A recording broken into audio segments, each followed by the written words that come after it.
a consultation strategy that converts 86% of the debtors that go through the process. I'm here with President-elect of NACBA, Jenny Doling. Jenny, how you doing? I'm good. How are you? I'm doing great. Thanks for having me. Good to have you. So tell us about this unique consultation process that you put together and, just share with what it is at a high level, and then let's unpack it. 86%, fantastic.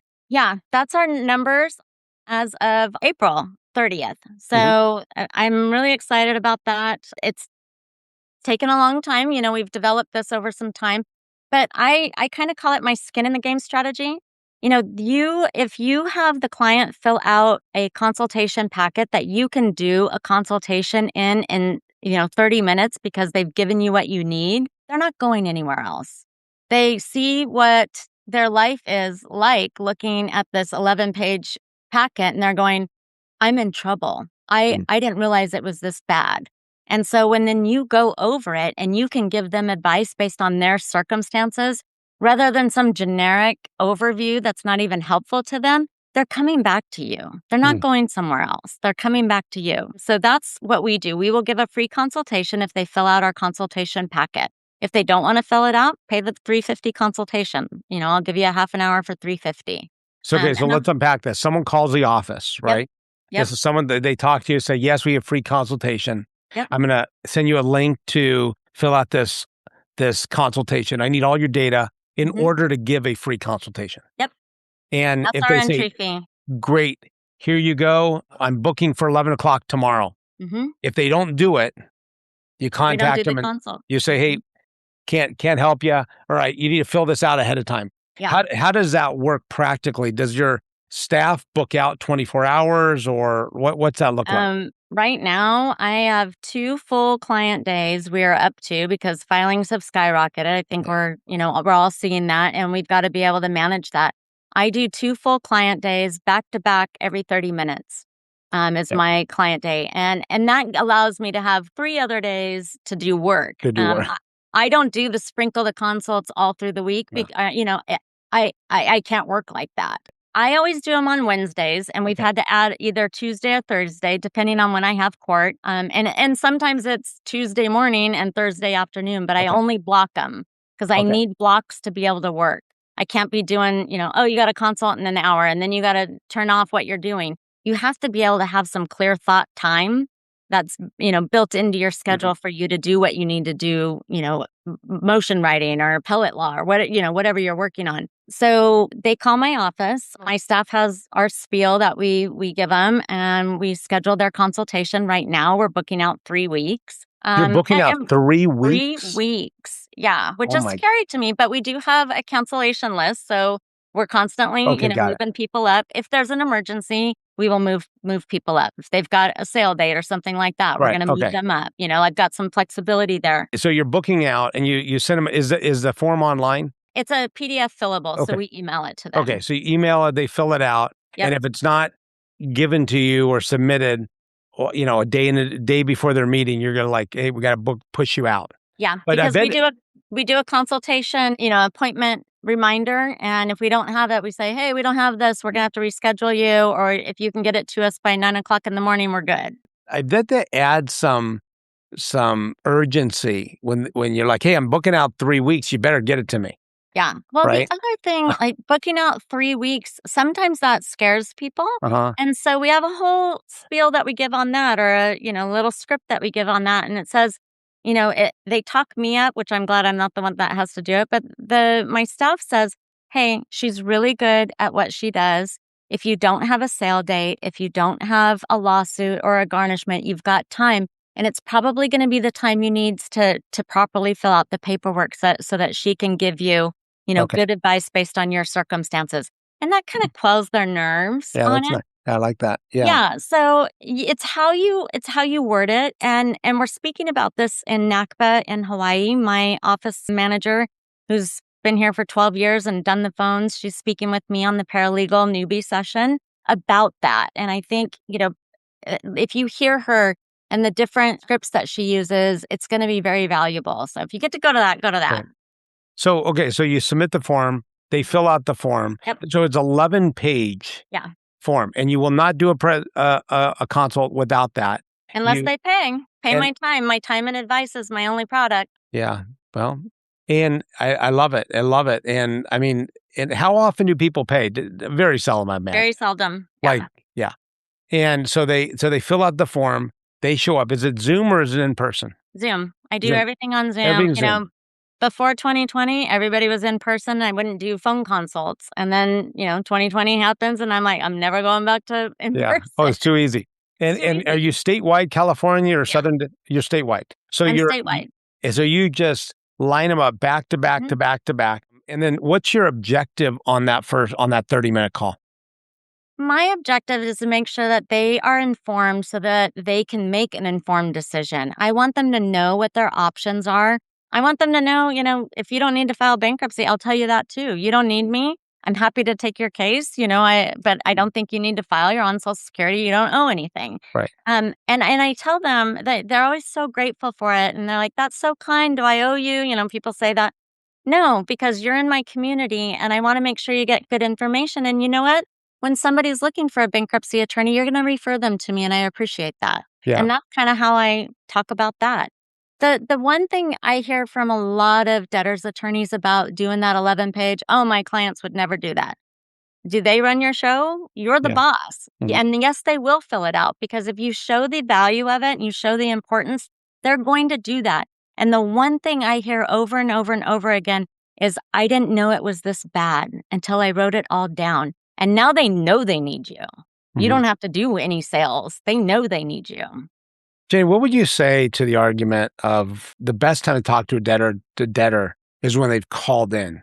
Because they go, debtors bury their head in the sand, right? It's like, oh man, I'm eager now. Like there was a catalyst for the call. Mm-hmm.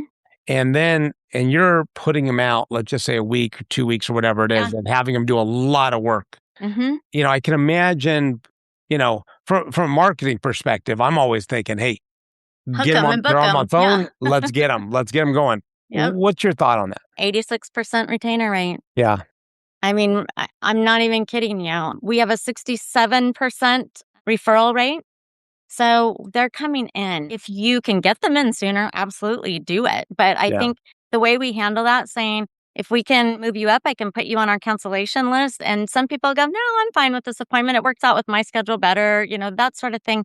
I don't think you can't panic. And you also can't have such a hard line rule that Mhm. you don't have any flexibility for somebody Yeah. that Well is said. really nervous. Well And, said. hey, let me find you a spot. Let me talk to the attorney and see what we can, move around. I think And that's the gatekeeper. yes, That's the gatekeeper. I mean, it that's what really your is. office manager, Right.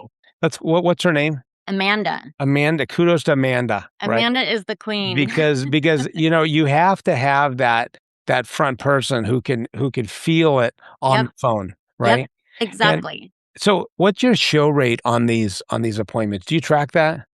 We track all of it. What's your I have what's your show rate maybe for these consultation appointments? we have maybe one that doesn't show a day. I So didn't have any today. I didn't have any no shows yesterday. None. wow. So that's back to back every Mhm. 30. So that's 16 or what? How many Yeah. appointments in a day? We're about 13, 14. That's fantastic. Yeah. That's a It's huge win. This no shows are a killer because They you are you killer. block your calendar. Yep. So let's talk about that no show rate. I mean, that's extraordinary, right? But You're you have to have obviously touches with them. It okay. doesn't just happen organically. Okay, You know, so let's walk through that. Yeah. You have to have intentional touches. So they call us. They're on the phone. My staff is making them feel, really comfortable. That's fine. I'm going to get this stuff immediately. We do not wait. We immediately send them out their appointment letter. It's got my CV. I always recommend if you are Mm. not sending your potential clients your CV, you're missing an opportunity for them to get to know you, for Mm. them to get to understand what your background is, what your value Wow. is. So attach that. So they send the appointment letter, they send the packet, they send my CV, and they've got the Zoom link all in there right then and there. They can add it to their calendar, which is another thing. You guys, please use calendar invites. Yeah. Let them just click the button and add it to their calendar. I mean, let's make it easy for people. Yeah. That goes out. And then if we don't get the packet back, my office sends out another email. And a lot of this is already built into our automation. So it's not Mhm. them actually doing it, saying, hey, we haven't heard from you. We need that packet back. Let us know if you have any questions. We're here to help you. And then before the appointment, we've got their packet. We do the confirmation call and say, hey, you've got an appointment tomorrow. And we do that by phone. And we also text it to them because some people, I've got a lot of clients, Social Security clients are the fastest demographic seeking bankruptcy protection. That's a different generation. You have to Yeah. teach them differently. They're not checking their email all day long. They're not texting. So pick up the phone call. Hi, how you doing? Just a I love, reminder. I love that my staff recognizes their voices. Some clients still come in and they're like, "Hi, Mr. Smith, how you doing?" And Yeah. that little bit of conversation, and a lot of people are very lonely these days. You Yeah. have to reach out and make that connection. Yeah. That's fascinating. I love that simple trust building, Mhm. right? That's really what it It's a is. simple trust building. Mhm. So, you put them at ease. Hey, you Mhm. don't have to stress out. Do Right, you have a garnishment going on? Is there a sale date? Okay, then you don't have to worry about it. We're a right. pro. Yep, We're gonna book you out next Thursday, but if we have a cancellation, we're gonna let you know. yep. And then send this, you got the CV, your picture on it, all your details. Yeah, that's very fascinating. And an 86% close rate, Right. right? I think we can all noodle on this and see what we can incorporate with our in our practices, all of our practices. But it's about trust, right? Mhm. People Yeah. don't show up because they don't know who to trust. Mhm. Trust is the key. One thing I wanna mention about business clients, because they can be a different breed. Mm. That one's hard. We do charge for our business consultations, Okay. and let me make a distinction here. They're probably going to be a consumer case. Mm, We're probably not filing a business bankruptcy. That business is probably toast, mm, and they need someone to talk to them about that. mm. So that one's a little bit different. I'm spending a lot more time with them. I have them do a personal packet and a business packet so we Okay. can really look at it. And people always go, well, I'm not filing bankruptcy. I'm just worried about my business. Yeah, but you're a single member LLC, or, you're a, Yeah, right. 100% shareholder of this failing corporation, and you Right. probably have PGs on everything, personal Right. guarantees. Right. So we want to look at it holistically and be able to talk to you about what real options are for you. So when I'm working with those guys, often the times the first thing they say is, I'm not interested in bankruptcy. That's fine. Totally Yeah. fine. What I'm gonna do is just go through this, give you some options, give you some ideas. Bankruptcy is just one of those. This is just so you can make an informed decision. Don't don't try to push your agenda on them, but put it out there in a way that they're the one that's making the choice. And I think that allows them to have a little control in the situation, or the appearance of some control, and that can help foster that trust with you as well. And Jenny, how much you charge for these business cases, and how long do you block? An hour? I Like do back to block back? an hour. Yeah, if And I've got 2 packets and I'm charging them $500 for it, okay. yeah, I'm giving Okay. an hour. My So hourly rate is 600, but got it. But you're giving it for 500. yeah. Good deal. And what percentage of your cases turn out to be like a business case, even though it may be consumer bankruptcy? What For percentage it a is business? for me, it is very low. I Mhm. probably have 10% that are real, corporate cases, Okay. and a lot of times I tell them, you don't even need to file a corporate 7. You're shutting Mhm. that down. It doesn't get a discharge. It can Yeah. open up major malpractice areas for you because they're gonna start investigating your client, looking for any kind of avoidable transfers, that sort of thing. You don't want that can of worms, Right. and I do say to them, I'm like, I have colleagues that would charge $7,500, 10 grand to do a corporate bankruptcy for you, and it doesn't help you. Yeah. I, you know, I don't think you don't have anything to liquidate. That's what a Yeah. 7 is for in a corporation. If you Right. don't have any assets to liquidate, what are we doing there? But there'll be somebody who wants to take your money. You let them know that. And then they're like, oh, she's already built trust with me because I'm not spending $7,500 on this, bankruptcy and myself. And then now, because it's got a business involved, that's a $10,000 bankruptcy for Yeah. me, consumer bankruptcy for me. And the best part about it is anyone who has a business is not even going to balk a second Right. over $500. Yeah. Like no one's going to balk on that, Mhm. Right. right? Exactly. Yeah. Don't turn down those business consultations because quite often they are not a business Yeah. filing bankruptcy. That's great insight. The other part of my practice is immediately after their consultation, I am giving them a full written fee quote. I give them a document checklist saying these are the documents I'm required to collect to prepare your case. So it's something, you can see what we're going to be looking for. There's not going to be any surprises. And I give them a consultation follow-up letter. My golden letter, which I know you guys, if you've seen me before, that I really tout, is a non-engagement letter. If they have not engaged within 6 weeks, we are sending them a non-engagement letter. That non-engagement letter gets me so many retainers. So the ones that you think you didn't get that conversion on, you will, because they call and they go, please don't close my case. I was just trying to get the money together. I still want to go with you. And they're thinking, you just said a little panic. We're like, that's fine. We're here whenever you're ready. We're not going anywhere. Yeah. And, so that's it. So 6 weeks after, yep. You're sending them a letter saying non-engagement letter. Yep. And it's basically like, I just want to let you know we're closing out your file. We're moving on. It's like, you're building extreme scarcity into their life, because the last thing they want to do is go through this whole process again with someone they don't know. Right. Yeah. Fast. The other thing that we've tested, and I'm really excited about this because this is new, on those non-engagements, when they call and they say, please don't disengage me, we're doing $100 down. And I've given my staff the opportunity to make this call on their own because I trust them. They've been around with me for a long time.